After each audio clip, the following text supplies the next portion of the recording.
Baik, Assalamualaikum warahmatullahi wabarakatuh. Eh, Hari ini kita akan belajar.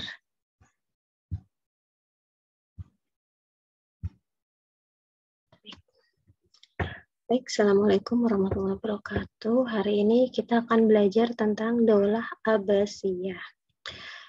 Untuk KD-nya 3.1 mengevaluasi proses lahirnya Daulah Abbasiyah. Jadi di sini Ibu akan menjelaskan proses atau sejarah lahirnya Daulah Abbasiyah.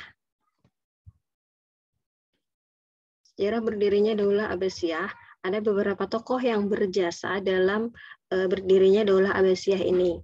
Tapi sebelumnya kita flashback dulu ke belakang, yaitu pada masa Daulah Umayyah. Jadi Daulah Umayyah ketika itu kan dipimpin oleh 14 khalifah, di mana 14 khalifah ini merupakan keturunan dari Umayyah. Nah, sebenarnya pemberontakan dari Abbasiyah ini sudah dimulai dari zaman Khalifah Umar bin Abdul Aziz. Ini Khalifah ke-8. Jadi sebenarnya sudah dimulai dari Khalifah Umar bin Abdul Aziz yang dilakukan oleh Muhammad bin Ali. Jadi pemberontakan ketika itu yang dilakukan Muhammad bin Ali ini, nah tokoh yang pertama yaitu Muhammad bin Ali. Muhammad bin Ali ini adalah ayah dari Abu Abbas As-Saffah, yang di mana nantinya Abu Abbas ini pendiri dari Abbasiyah. Jadi Muhammad bin Ali ini sebenarnya sudah masuk ke dalam pemerintahan Umayyah, tapi dia di situ hanya membaca, hanya melihat politik Umayyah seperti apa, hanya menganalisis gitu kekurangan dan kelemahan Umayyah bagaimana dan seperti apa.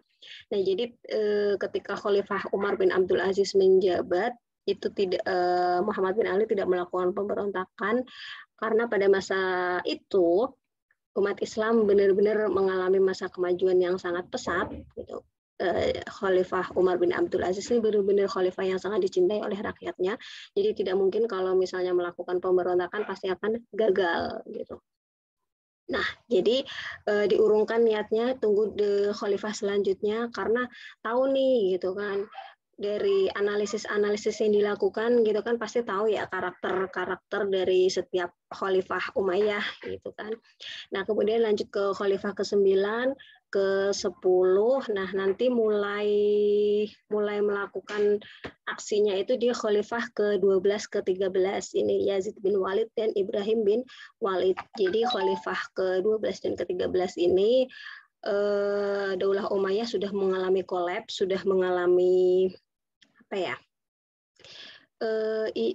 Karena ketika itu dalam 1 tahun dijabat oleh 2 khalifah, pergantian khalifah gitu. Bayangkan dalam waktu 1 tahun, tapi ada 2 khalifah yang menjabat gitu kan, benar-benar di situ rakyatnya itu ngerasa kok gini gitu, karena Yazid dan Ibrahim ini saudara gitu kan, mereka berperang gara-gara ingin memperebutkan jabatan khalifah gitu. Nah, jadi di situ sudah mulai ada konflik internal antara khalifah, kemudian rakyat juga sudah mulai kecewa gitu. Kok pemimpin gini banget gitu, nggak memikirkan rakyat, tetapi malah memikirkan diri sendiri gitu. Saking ambisiusnya gitu ingin menjadi khalifah gitu. Nah, jadi sudah mulai banyak konflik nih. Tapi pergerakan dari Abbasiyah ketika itu kan Muhammad bin Ali sudah wafat, akhirnya dilanjutkan oleh adiknya. Ini yang kedua, ini Ibrahim Al-Imam, tokoh yang kedua Ibrahim Al-Imam, ini saudara dari Muhammad bin Ali, dilanjutkan oleh Ibrahim, tetapi Ibrahim ketahuan sama Umayyah, akhirnya ditahan dan kemudian dibunuh. Nah, setelah Ibrahim dibunuh, akhirnya rencana tersebut dilanjutkan oleh Abdullah bin Muhammad. Abdullah bin Muhammad ini anak dari Muhammad bin Ali. Nah, Abdullah bin Muhammad ini yang nantinya dikenal sebagai Abu Abbas As-Saffah. Jadi nama lengkapnya itu adalah Abdullah bin Muhammad. Nah, Abdullah bin Muhammad ini dibantu oleh Abu Ja'far Al-Mansur, ini saudaranya. Nah, akhirnya kakak beradik ini merencanakan untuk melakukan pemberontakan, untuk melengsarkan Umayyah. Gitu. Jadi sebenarnya pas masa Khalifah ini nih 12, 13, 14 ini sebenarnya sudah mulai melancarkan aksinya. Gitu. Apa yang strategi apa yang digunakan Abbasiyah? Kenapa dengan mudahnya Abbasiyah bisa melengsarkan Umayyah? Gitu. Jadi sebenarnya mereka itu menunggu waktu yang tepat gitu untuk melakukan aksinya, untuk melakukan aksi tersebut. Karena pas Umayyah udah mulai kolaps nih ya, dengan banyak faktor yang pastinya kan Umayyah runtuh itu sebenarnya banyak faktor ya, konflik internal antar khalifah, sistem monarki yang memilih khalifah melalui garis keturunan, kemudian ketidakpuasan kelompok Mawali, konflik dengan kelompok Syiah dan Khawarij yang semakin berkembang, dan yang terakhir pemberontakan dari Abbasiyah. Nah, ini nanti yang membuat Abbasiyah mulai berani untuk memberontak ya karena itu gitu, karena Umayyah sudah tidak stabil, pemerintahnya sudah tidak stabil, rakyat banyak yang kecewa, khalifah banyak yang konflik gitu kan, terus pemberontakan juga dari Syiah dan Khawarij, kemudian dari kaum Mawali juga sudah merasa kecewa gitu kan. Mawali ini adalah kelompok non Arab Muslim, gitu. Jadi bukan keturunan Arab tetapi beragama Islam. Gitu. Nah, dia kecewa karena merasa didiskriminasi oleh Daulah Umayyah. Jadi sebenarnya banyak faktor yang menyebabkan Daulah Umayyah runtuh gitu. Sampai akhirnya Abbasiyah masuk nih, Abu Abbas masuk, dan mereka menggunakan strategi untuk menggait massa, untuk mengajak suara-suara yang kecewa tadi itu untuk mendukung Abbasiyah. Strategi yang digunakan yang pertama yaitu menggunakan nama Bani Hashim. Kenapa mereka melancarkan isu seperti ini? Karena mereka masih satu keturunan dengan Nabi Muhammad. Jadi masih satu bani, yaitu Bani Hashim. Mereka melancarkan isu bahwa Umayyah itu nggak pantas. Umayyah itu nggak cocok mengisi kepemerintahan, memimpin kepemerintahan Islam. Karena dia bukan dari keturunan Nabi Muhammad. Karena dia bukan dari keturunan Bani Hashim. Gitu. Kita loh yang dari keturunan Bani Hashim yang harusnya memimpin pemerintahan Islam. Gitu. Karena dari segi silsilah memang betul Abbasiyah ini kalau kalian lihat di sini Abdul Muthalib kakek Nabi Muhammad, kemudian melahirkan Abdullah dan Abu Al-Abbas, Abu Abbas.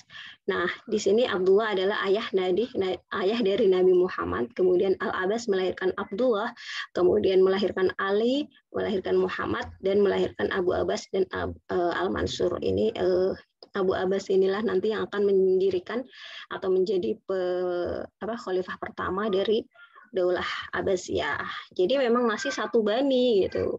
Ya, asal muasal nama Abbasiyah itu sebenarnya dari sini, Al-Abbas, paman dari Nabi Muhammad. Paman Nabi Muhammad kan sebenarnya ada banyak ya, kurang lebihnya ada 10 gitu ya.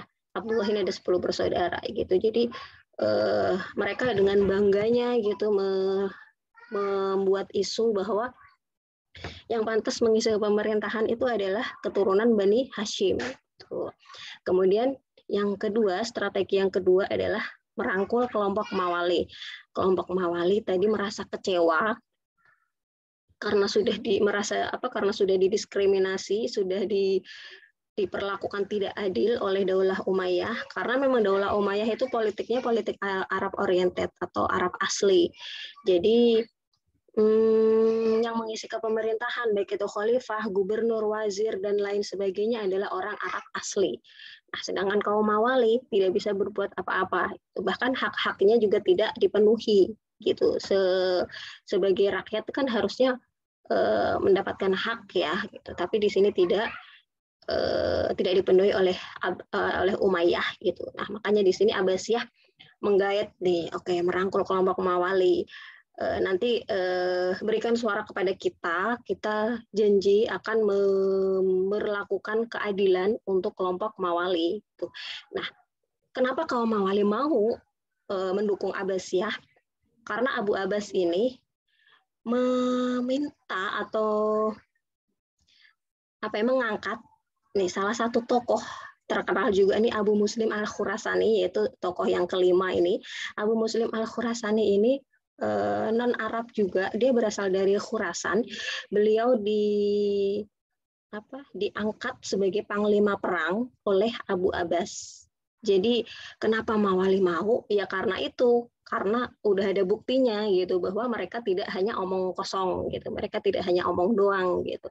Ada buktinya bahwa non Arab juga bisa dijadikan panglima gitu, bisa dijadikan kapten gitu. Nah akhirnya kaum Mawali pun memberikan suaranya gitu. Kemudian strategi yang ketiga, politik bersahabat. Politik bersahabat artinya itu politik yang tidak menunjukkan bahwa dia musuhnya. Sebenarnya strategi yang strategi atau rencana dari Abbasiyah ini sudah lama. Mereka itu benar-benar merencanakan dengan matang, dengan terstruktur, dengan terorganisir lah gitu. Jadi kan sebenarnya sudah dimulai dari Muhammad bin Ali kan, sudah dimulai dari Khalifah ke-8, berarti kan sudah sangat lama, rencananya itu kan sudah sangat lama gitu, sampai akhirnya dilanjutkan ke keturunan-keturunannya gitu. Muhammad bin Ali wafat, Ibrahim al-Imam juga wafat, sampai dilanjutkan Abdullah bin Muhammad gitu. Nah, jadi kan rencananya itu memang benar-benar sudah terstruktur gitu, sudah mateng lah gitu. Jadi mereka juga masuk ke pemerintahan Umayyah gitu, tetapi tanpa menunjukkan bahwa dia musuhnya gitu. Kemudian yang keempat, menggunakan 3 kota sebagai pusat pergerakan, yaitu kota Humaimah, Khurasan, dan Kufah. Ini nanti 3 kota ini yang menjadikan pusat masing-masing ada ini sih, ada apa sih namanya? Humaimah sebagai pusat perencanaan, Khurasan, jadi pokoknya masing-masing ada ininya, ada nilai tersendiri gitu. Jadi 3 pusat kota ini nanti dijadikan pusat pergerakan Bani atau Daulah Abbasiyah gitu. Nah, itu strategi-strategi yang digunakan Daulah Abbasiyah untuk meruntuhkan atau untuk melengsarkan Daulah Umayyah. Nah, nanti sampai akhirnya khalifah terakhir Umayyah, yaitu si ini Marwan bin Muhammad, nanti sampai wafat. Dan di sini Abu Abbas atau Abdullah bin Muhammad mengklaim bahwa dinasti baru yang menggantikan Umayyah telah berdiri, yaitu bernama Daulah Abbasiyah, yang terjadi pada tahun 132 Hijriah atau 750 Masehi. Jadi pada tahun tersebut Daulah Abbasiyah berdiri, yang dimana pendirinya dikenal dengan nama Abu Abbas As-Saffah. Itu sebenarnya As-Saffah itu sebenarnya julukan sih, gelar. Artinya si penumpah darah. Karena sosok Abu Abbas ini beliau tak gentar takut. Setiap ada perang beliau selalu yang terdepan gitu, jadi tidak gentar untuk membunuh musuhnya gitu. Jadi dan tidak takut untuk menebas pedang gitu. Jadi setiap ada musuh gitu kan yang melawan gitu, langsung pedangnya dihunus gitu. Nah, jadi pedangnya berlumuran darah kan. Nah, makanya itu disebut As-Saffah. Artinya si penumpah darah. Nama aslinya Abdullah bin Muhammad. Kemudian ini perbedaan Daulah Umayyah dan Daulah Abbasiyah. Kalau sebenarnya untuk Abbasiyah dan Umayyah, kalau dilihat dari persamaannya, mereka sama-sama monarki ya, atau kerajaan, di mana kekhalifahan itu dipilih melalui garis keturunan. Sama sistem pemerintahan, sama kerajaan. Tapi perbedaannya yang paling menonjol, sebenarnya ada banyak ya, tapi ini yang paling menonjol Ibu tulis, kalau Umayyah di sini menggunakan politik Arab oriented atau Arab asli. Jadi yang mengisi kepemerintahan baik itu khalifah, gubernur, wazir itu orang Arab asli. Nah, kalau Abbasiyah Dia kebalikannya, dia menggait orang non-Arab untuk mengisi kepemerintahan. Jika dia mampu, kenapa enggak? Jadi nggak mandang bulu, nggak harus orang Arab kok gitu. Kalau non-Arab pun kalau dia mampu menjabat, kalau dia mampu memimpin, kalau dia mampu sebagai pejabat gitu kan, kenapa enggak gitu. Jadi di sini Abbasiyah itu menggait semua kalangan gitu, nggak hanya orang Arab saja gitu. Tapi tetap khalifah harus dari keturunan Abbasiyah gitu. Jadi yang gubernur, wazir, kemudian hakim, kemudian pokoknya pejabat-pejabat negara itu boleh orang non Arab gitu. Tapi ini nanti sebenarnya menjadi bumerang sendiri sih buat Abbasiyah. Karena mereka dikalahkan oleh orang non-Arab itu. Kemudian yang kedua yaitu kalau Umayyah, orang Arab wajib menjadi tentara dan ikut wajib militer. Kan ada Diwanul Jundi ya. Nah, kalau dari Umayyah itu orang Arab harus dan wajib ikut wamil dan menjadi tentara. Tapi kalau di Abbasiyah membebaskan. Siapapun boleh menjadi tentara, nggak harus orang Arab. Kalaupun orang non-Arab, misalnya orang Persia, orang Turki mau jadi tentara, boleh. Gitu. Tapi kalau mau jadi tentara, harusnya syaratnya ikut wamil, gitu, ikut wajib militer. Gitu. Jadi orang non-Arab pun juga ikut wamil, gitu, dan boleh menjadi tentara. Nggak harus orang Arab saja yang menjadi tentara. Gitu. Jadi di sini nanti Abbasiyah benar-benar membebaskan pejabat gitu kan, selagi dia mampu, selagi dia pokoknya mampu untuk menjadi pemimpin gitu ya, untuk memimpin, untuk menjadi pejabat gitu, kenapa enggak gitu. Jadi nggak masalah baik itu orang Arab ataupun non Arab gitu. Bahkan nanti ada dari orang Persia, Turki gitu kan, Bani Seljuk, Bani Barmak gitu. Dia masuk ke pemerintahan Abbasiyah. Oke. Cukup sekian ya penjelasan dari Ibu. Kurang lebihnya mohon maaf. Semoga bermanfaat. Wassalamualaikum warahmatullahi wabarakatuh.